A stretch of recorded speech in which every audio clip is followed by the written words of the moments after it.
will be contesting in this year's general elections. There are some very, very familiar faces, and I must say, I'm almost proud to say, today I'm going to be talking to Marius Fransman, who is a fighter in a very, very big way. He's indeed no stranger to South Africa's political landscape. We know him from his time in the ANC.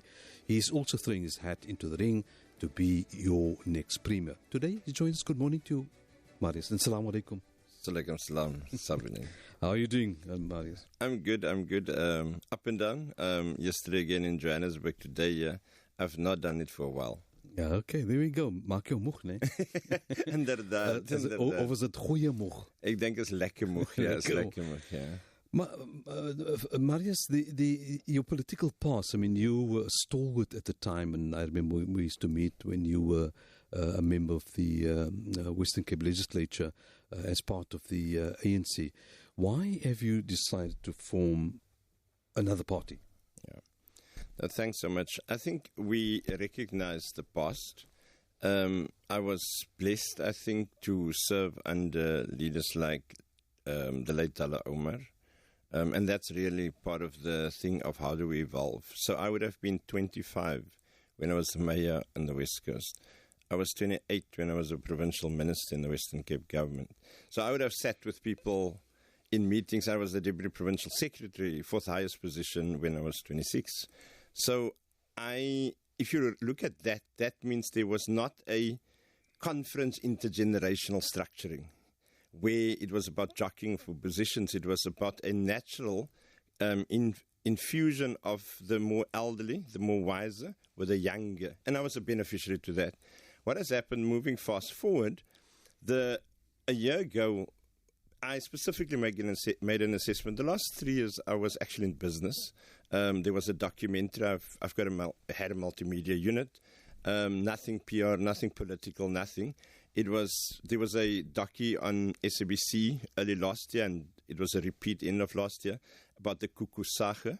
It was about the Khoi and the indigenous community and unearthing them. You would know this name, Johan Abrams, used to work for Special Assignment. He worked for me for 4 years on that project. Okay. So we had 50% of the project. Can we just stop there? Maybe just go backwards. So where does Marius Fransman come from? And where's your political schooling? Where does that happen? Yeah, SRC chairperson, 87, Bishop Blavis, but never stayed on the Cape Flats. I stayed in Blackheath. My father was a educator in Alsis River. So kind of you're a child and you take the lift with him. So I went to school in Bishop Blavis, activism there, and then head boy as well there, and then went to University of the Western Cape, and it was there then that... which year would that be? That was 88 to 91. So 1990 got my degree at Europe's, 91 my diploma in education, and I really wanted to be just the educator. So you're a teacher? Just for 2 years, yeah. So in 92 till 94, I was deployed onto the West Coast, the late Cecil Esso, if you recall. He would have been the head of organizing post-1990 in the ANC between 92 and 93. And I had the option of going to the Old Natal, the option of staying in Cape Town and the West Coast. I then gone to the West Coast to a place called Vredendal. I wanted to understand rural development. I wanted to understand the psyche of the rural society. So that's where I went, and from there. So everyone in the ANC, like in that post-94 period, assumed I'm from the West Coast, but I was actually from Blackheath in Cape Town. Okay, so that's where you cut your political teeth, in a sense. And the fact that you were a teacher, and I must say many, many teachers ended up, the New Unity Movement, for example, was populated mainly by educators at the time. And we learned a lot from them. Sarissa Mohammed, I think that name would sound familiar. Yes. PAC. Yes. He was my educator at school. So that tells you a lot. Yeah. Well, we got our lessons from Ernest Steenveld at the Trafalgar High School. Okay. I mean, he was, in fact, he was the kind of principal elect, but was kind of refused the position because of his political stance that he took at the time. So you now have formed what is now called the People's Movement for Change. And what kind of change are you proposing needs to happen, given the fact that you were based at within the ANC structures, served the ANC for a number of years, had issues that said to them first, step aside and then step down altogether. Now you find yourself in a kind of doldrums when you're saying we're in business for a couple of years. and you see it fit to start a new party. The ANC 2 years ago asked me to come back at a very senior level, national level. The ANC in the Western Cape, I've kind of looked at it last year, and I realized we've got a problem here. We've got a problem of major contradictions. So when the ANC sat with me, not early last year, end of the year before, requesting me, but Marius, why don't you, because under your time, A, B, and C was able to happen. I looked at it and I said to them, the issue is now not anymore the ANC that we knew that was in our DNA. That spirit of the ANC is really not there anymore. So we must recognize that the ANC brought freedom. Which is what, Marius? What was the DNA that you say that was there? It's the value-based system. It's the fact that it didn't have to do with politics too much, but community participatory modeling. It had to do with the fact that we wouldn't, you can see me now, very informal, my clothing. When I was a minister, I also had basic clothing. Point is, when the ANC started over the last 10, 15 years to start to acclimatize, the discussion was about, do you have a 30,000 Rand suit on or not? I think it's that value system that I'm referring to. So in the discussions with the ANC, I said, look, the problem what we are finding here is that the table is not anymore set for Ansana and Gogo from the community. The table in the UDF period when I was a child, meaning I was not a leader there, in that period, or even in that first 10 years of period post-94, the movement had this very deep view that we are connected to society at large. So I think that's the history. That's the past. So my take is, why did I form this now? I form it to say, look, the past is the past. We celebrate the freedom that the ANC, the PMC, and others brought for us, but we must recognize that if you've got 60% unemployment amongst young people in South Africa, if you have a dropout rate of 70% for every 700 children that go into, every 1,000 children that go into the school, only 300 actually go to matric, meaning 700 drop out, 70%, 30% remain. But that 30% that gets to matric, only 10% or 20% of them go to university or to a FET college. If you're confronted with that, and boof, here comes the BALA, the Basic Education Amendment legislation, and I'm got a fright. I say, isn't the issue that the dropout issue and the socio-economic problem in the poorer communities, that must be the central issue of basic education now. But now it became something else. So looking at everything, as I realized that there is going to be coalitions in the future.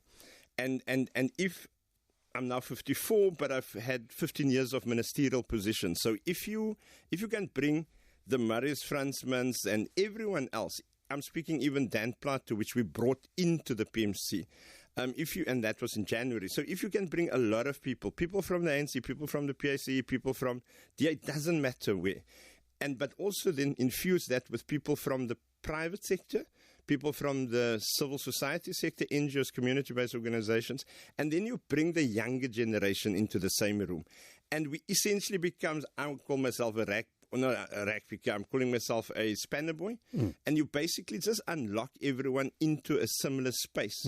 And that is what I hope that we can. So that my concern is that the type of political structures that's emerging now for coalitions and what they stand for, and unless ANC is going down, DA is definitely going down, and that means where's these individuals going to? Where does the voters go to? And I think our approach is put some credible alternative. We're not funded by the Oppenheimers, so Mzansi Rise is clear where they are. I think we are seeing parties being funded by Israeli business, so that's clear. So we are a people's-driven organization. We believe still that there is hope to push through the door to the main table, the people with the right ethos. And if my swan song in life must be to essentially help with that, open the door, push them, get in the table now in 2024, 2026, and 2029, that is what I need to contribute to. So I mean, you're talking about values that were espoused within the ANC structures and have lost their kind of moral compass almost going forward. But you lived under a cloud at the time, though. So maybe just a bit of what happened. Yeah, that's easy. On the 25th of December, 26th of December, okay, let me start before that. January 8, 2015, we essentially bring 70,000 people under my leadership into the Greenpoint, if you remember that big event. Yes. 2014 elections, under my leadership, not me alone, but the leadership led by me, increased from 31% what we got to 34%, 33.7%. Yes. So we had an increase. In 2015, late 2015, I was lobbied to essentially support Cyril. But when I say lobbied by very senior people in the top 6, my advice to them, and not me alone, the late Songeza was in that meeting, and at least 8 people that were still alive. My advice to leadership, top leadership of the top 6 that time, was you are dividing the Western Cape ANC. We can't even win an outright majority. Our focus is not supposed to be who's president and who's SG at that point. Our focus was supposed to be how do you serve the community. I don't know if you can recall, in 2014, I decided to come back. It was all over the news nationally. It was before they hit me. I actually offered my ministerial position because I was number 62 out of possibly 400 people in the country. So I was very comfortable. I stood up in the National Executive Committee meeting and I said, I want to go back to the Western Cape to help the people of the Western Cape. So it was very sad what happened in 2016. But you would remember that I led the process for the Hamas delegation in 2015 to Cape Town. I don't know if you recall the Cuban 5. I brought them here. The late Billy Masetla, myself, and others were in 2014 in Cuba, and we led the process to bring them here. So you bring Hamas, you bring the Cuban 5. If you remember, the Jewish Board of Deputies took me to the Human Rights Commission and alleging that I was anti-Semitic, etc., and all of those issues because I raised issues of genocide. Sorry, not genocide, gentrification in Cape Town. And then the last thing that happened, the Madagascar issue, I had to deal with and push back the French government in the context of the type of influences that they tried to push into Madagascar by deciding who must be the leader. So those were very real, deep issues. So when that heat came, I knew a heat is coming, but I assumed that heat will come from the front. I didn't think it's going to come from the back. Definitely not. That naivety of romanticize who we are in activism. So finally what happened is that it happened, they hit me. Fortunately, it was like, I can say it was an irritation. I was the one. And I think every time that I reflect on it, remember when that story broke, I felt but no man. They say high-ranking profile politician. Now, what does a person do? You don't basically go and say it's you that they're alleging. I said. That's how my name came into the fore. Otherwise, I could have kept quiet, and it would have never, because I was never in court thereafter for 2 years or so. So I think that's the reality. That's the past. I feel they have no vengeance against those that did what they've done. But it was about conference. It was about the national conference, and I on the side of, at that time, Zuma, and not on the side of Cyril. So it was not Cyril, but it was lieutenants of him. Okay, there we go. So that's the background. Now that we've cleared that out. So You are of the Western Cape. You've grown up here. The major issues, particularly crime, corruption, is almost endemic within the systems that you have here. How do you propose? I mean, it's wonderful saying this is what we will do, but very few can actually say this is how we will do it. I mean, we had a chat early on with one of the other parties who's clear. He says, you murder somebody, we hang you. You rape somebody, we jail you for life, we throw the key in the deep green seas. Clear. No, there's no kind of ifs and buts and so on. How would you do it? We would be having a coalition of parties who would agree to what we're suggesting. We would be having a referendum on the death penalty, for example, and a lifetime sentence without parole for those who rape and or some of the other crimes. Your take? I hope you responded by saying we are in a democratic dispensation where the judiciary is lots to be questioned about, that the security system and the corruption in the police, the corruption even in the judiciary, etc., and the way judges are not transformed. And then ultimately, a party that pushed that line is actually, I think it's a mad situation. That's populism at its very narrow sense. So definitely not. I was making a joke with my friend the other day, Madgazela, he's a former speaker. He was at the IC, he made that statement about, hang. And I said, if that were the case, the DA alleged that you left your position because you were corrupt, and that means you would have also then gone to trial and be killed. So I think we must be very sensitive that the issue is, if we want to build a proper and a sustainable society, it must be more deeper. So what do we want to, what do we suggest? We are saying that strengthen the judiciary, clean that process up. That's one factor to it. But then the socio-economic issues is for us more important. So don't only deal with the causes, deal with the systemic issues. So let me give the example. So if the PMC would have been in charge of Cape Flats, or about, say, for example, Bonteheuwel or Manenberg, all that we would have done, we would have looked at it with a governance model and said, fine. In this case, this is the number of flats that we've got. This is the number of masonettes that we've got. Let's take a wire through everyone and see how many people are working and how many people are not working. Those that are working, what type of skill do they have? What type of skills don't they have? Then we will take the IDP of the municipality. Then we will take the MTEF, the medium-term expenditure framework. We will say, here's a 3-year budget. If we look at the budget itself, why is all the money for security, for cameras, for this, for that, and the other, for law enforcement going into Sea Point? So if you do have a march in Sea Point against the genocide, then you have all the law enforcement. If you've got, for example, a flag hanging in Manenberg, of Palestine, you basically are getting all the law enforcement, but not every other day. So we would say, have a real discussion on the reallocation and the re-engineering of budgets, but then also strengthen the skills. So we will call on retired engineers. So now we're speaking about the Cape Flats or Cooks or wherever. We then will call on retired and semi-retired engineers in the project management unit. Look at that site, if Manenberg. How do we now clean that up? How do we strengthen it? How do we actually not say we're going to do something on GFU stand, you close it quietly and you don't worry afterwards? So we'll look at all of that. So I think it's got to do with the will of governance.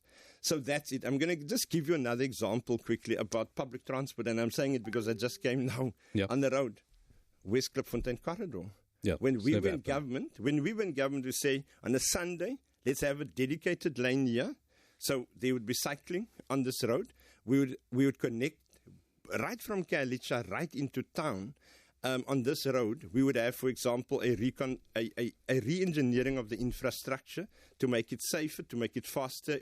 When I say easier, reliable. And with that, it would have been a 5-year, both at high skill and at a low skill, job creation opportunity. I'm confident that those are the issues that will bring less crime into our community. And then the value base, and that's my final point on the example. Just think about it. Schools. I'm a beneficiary of 20 years ago of alternative, or 40 years ago, alternative education. But in that alternative education, it always had to do with the type of young man that you are growing up in a society. Today, it's a hollow. Today, the children are being taught maths or science, but with an abstract situation, not with a consciousness of society in the community. And I think it's the infusion of all of this. So we've got very practical plans. Okay, so your plans in terms of, let's say, the economy. I mean, you're calling for an economic CODESA, for example. How do you propose you're going to do that, and what are you looking for as an outcome? We had a political CODESA in '94. That political CODESA avoided a civil unrest, civil war, but it didn't deal with the inequality realities of our society. And 30 years into our democracy, the real issue is about the economy. It's about what we've just discussed, the impact of socioeconomic issues on poor and therefore social evils happening. So our position is we must make sure that the academia, the political space, the governance space, and most importantly, civil society, NGOs, community participation, etc. So we're pushing and that's why we are called People's Movement for Change.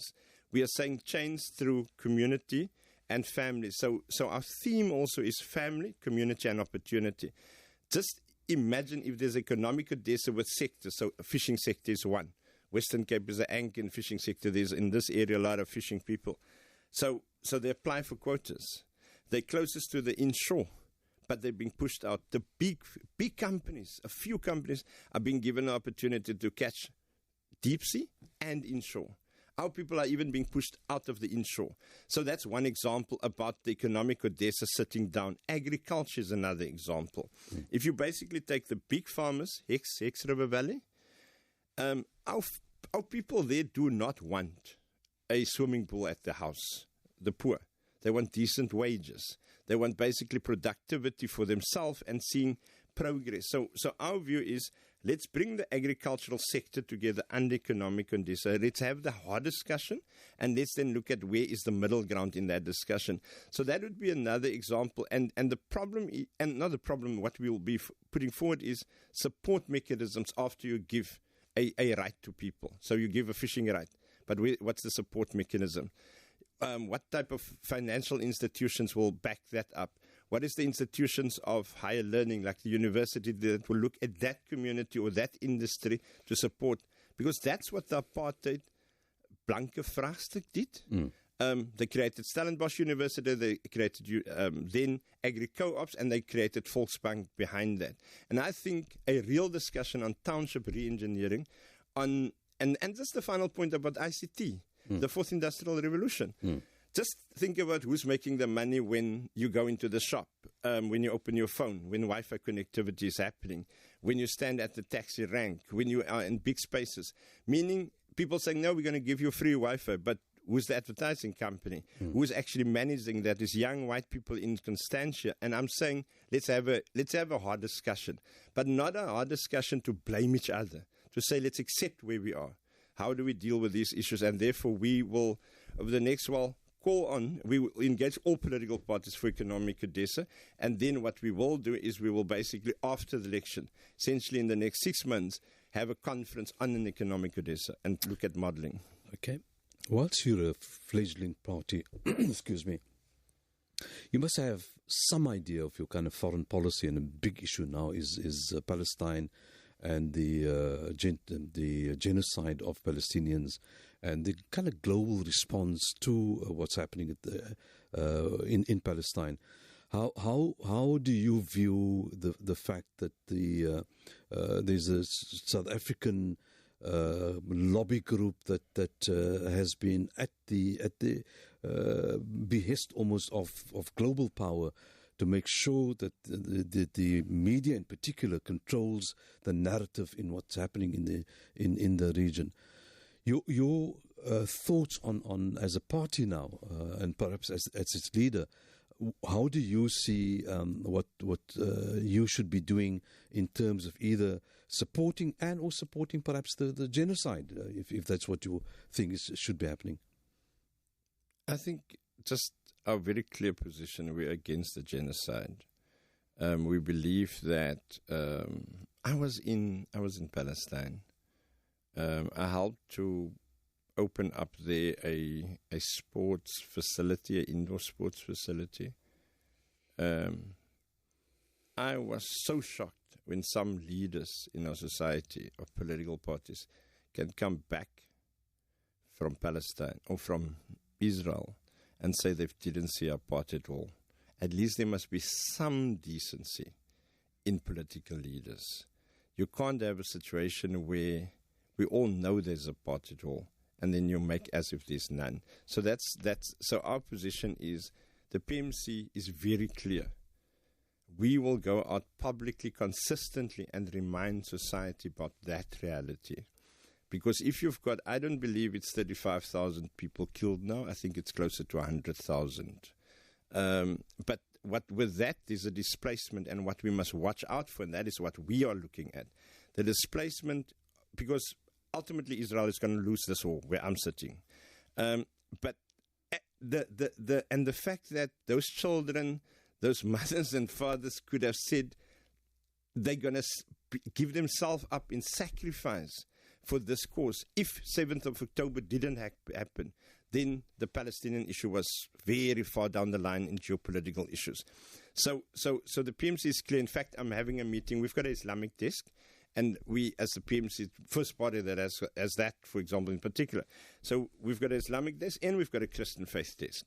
And the Islamic desk is meeting now in the next 3 hours, where we're going to discuss this issue, and what we are picking up in Cape Town is taking shape on it. Now that is here, local, so we'll deal with that. And what we want to say to people, the cries of a child anywhere in the world, and where there's injustice anywhere in the world, is a threat to justice everywhere else. So I think it's not an issue about, it's happening in Palestine. In fact, equally so, it's happening here on our doorsteps. And therefore, the people that are fighting for Palestinian solidarity is not saying they're not worried about what's happening in Bonteheuwel, what's happening in Gugulethu. Right. So I think that's the on the geopolitical thing. The issue is South African government, and that's where I think it's going wrong. South African government must not talk left and walk at times right. So let's talk about that. BRICS. Saudi Arabia said no, Russia president can come. Guess what? South Africa was scared to bring a Russian president. But when America decide, no, they can work with this one or that one, they allow that. When the Ukrainian, when there was a whim of weapons, and we know it could have only been bow and arrows, but when there was a whim of weapons into Ukraine from South African government, it's as if the South African government have to explain.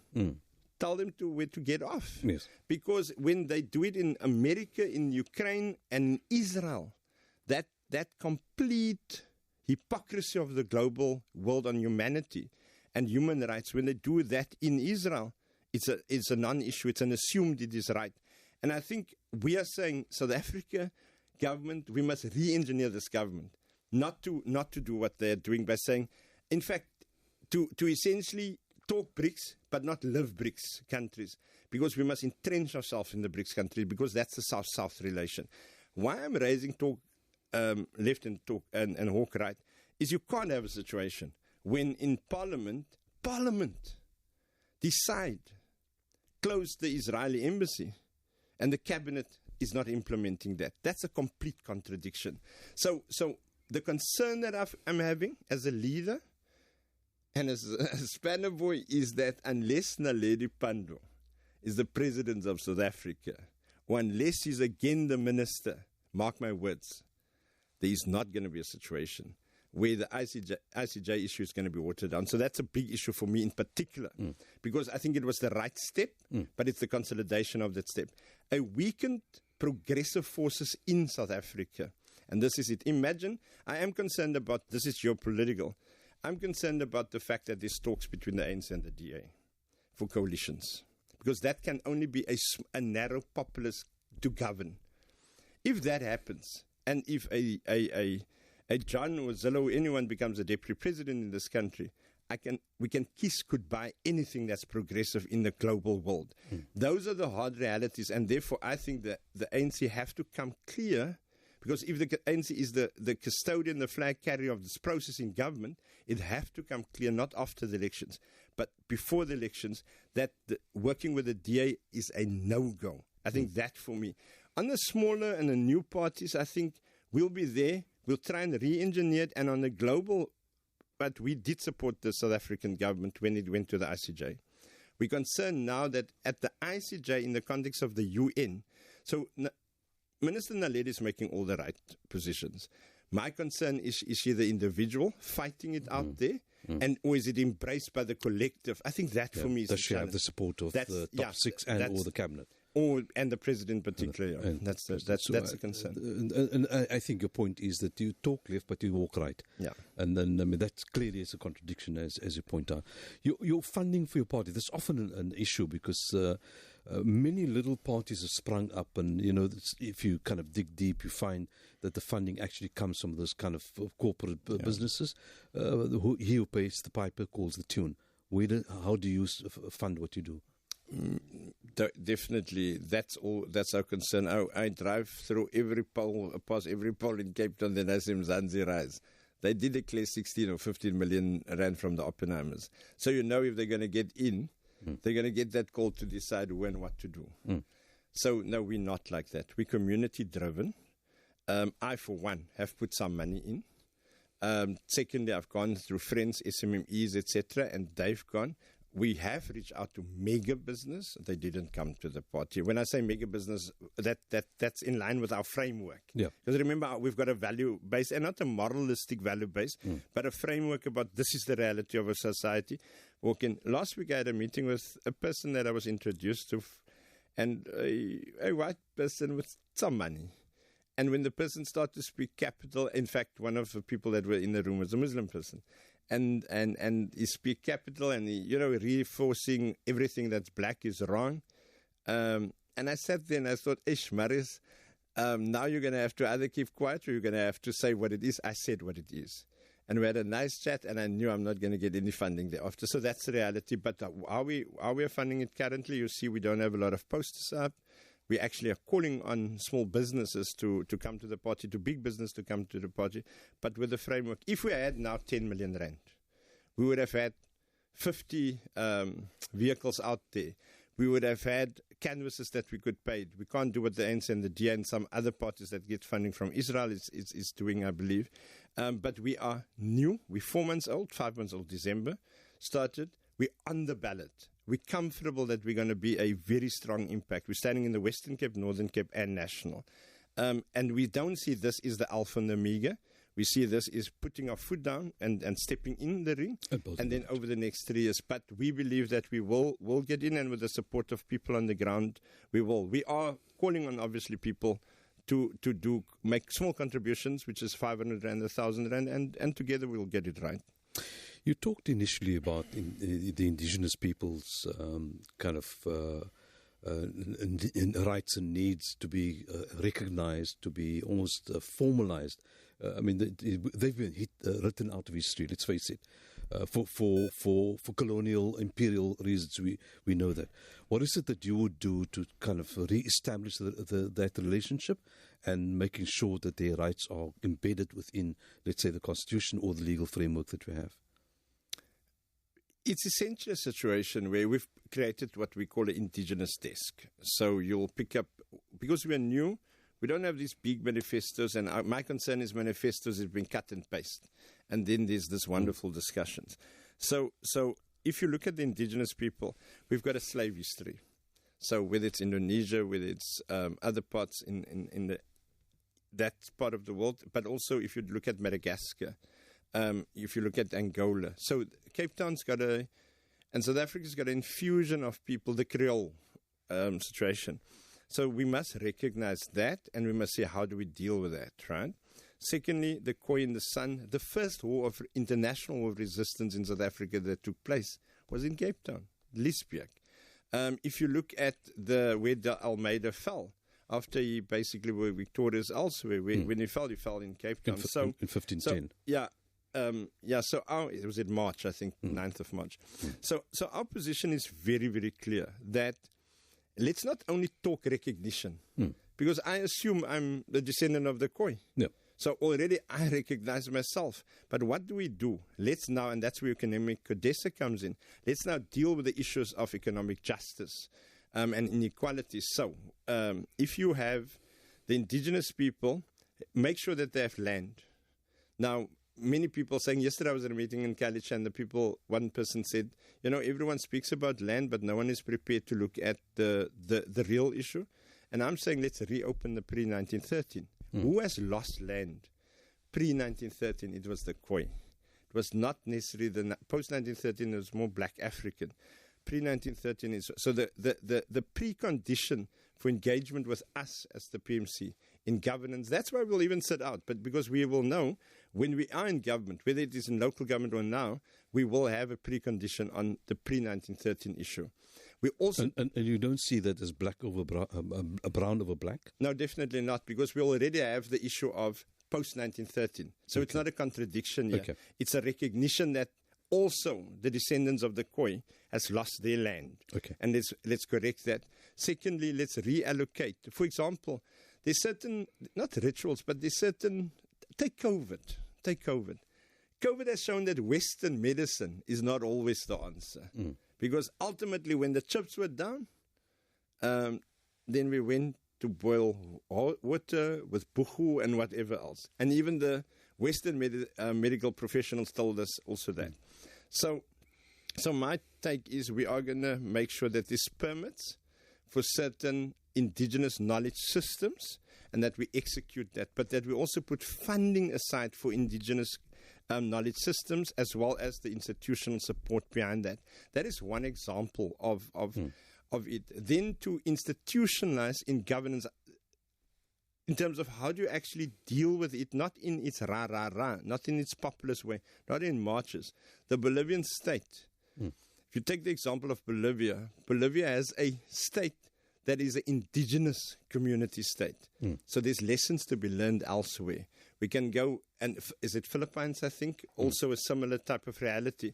So our approach is let's take lessons globally.